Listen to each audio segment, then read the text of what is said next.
Assalamualaikum warahmatullahi wabarakatuh.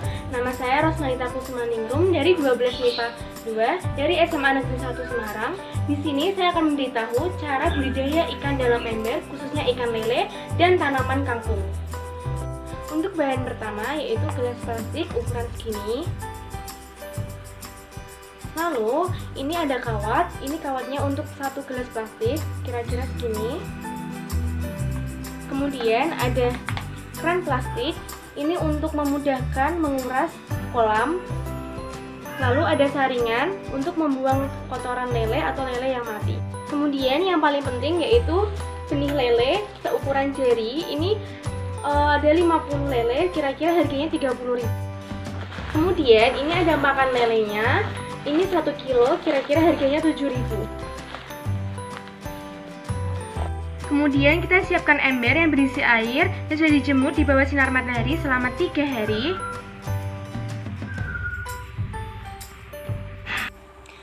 Kemudian siapkan gelas plastik dan kawat.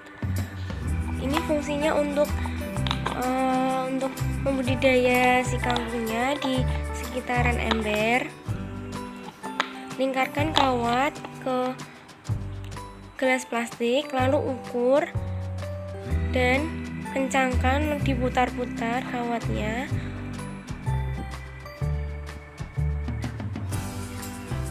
Kalau sudah, kita rapikan dan masukkan.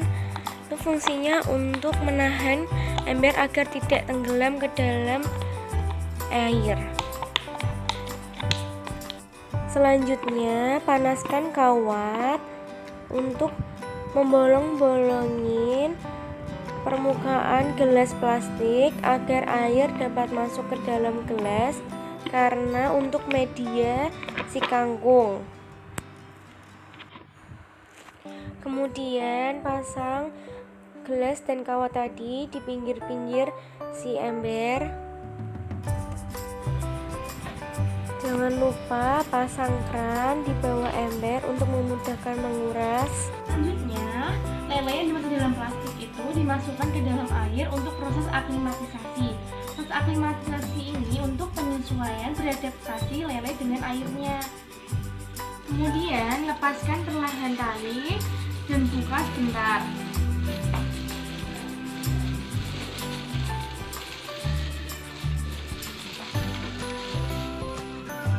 Selanjutnya, masukkan perlahan lele dalam air.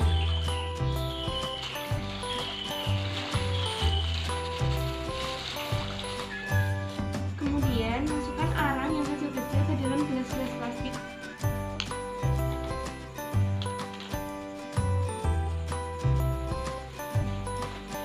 Kemudian, setelah tadi biji kangkungnya direndam sama air hangat, kemudian ini dimasukkan setengah sendok makan, kira-kira segini ya.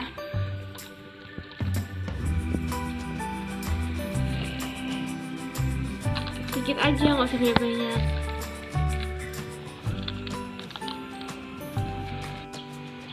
Setelah 2 minggu, benih-benih kangkung tumbuh setinggi ini ya kira-kira.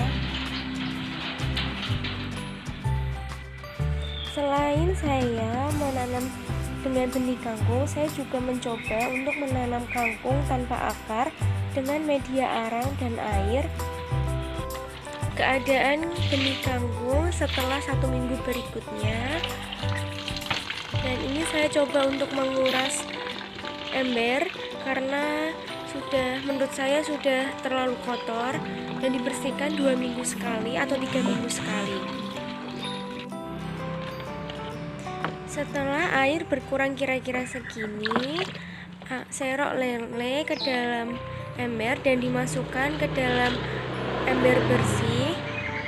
Ini lele saya cuma tinggal 4 ekor karena yang lain mati karena tidak dapat beradaptasi dengan lingkungannya.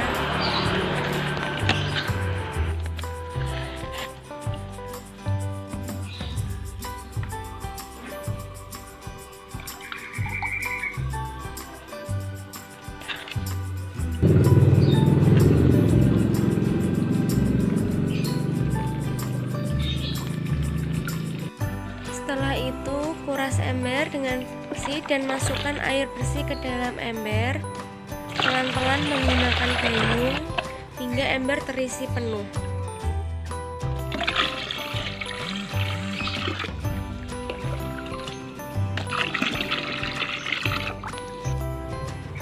Jika sudah terisi penuh, masukkan kembali lele ke dalam ember, budik damba dan beri makan lele kira-kira 1 sendok saja ya.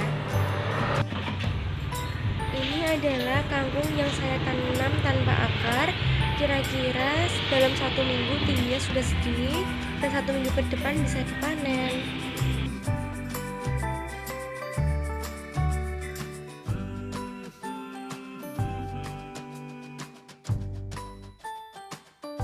Setelah 1 bulan, besar lele kira-kira segini, dan setelah 2 bulan, besar lele kira-kira segini.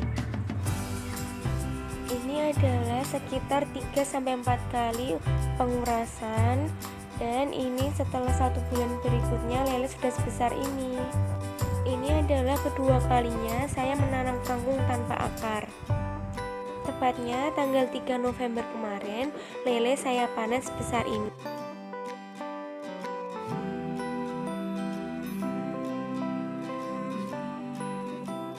Langkah awal yaitu bersihkan ikan lele dengan air bersih dan bersihkan dalamnya.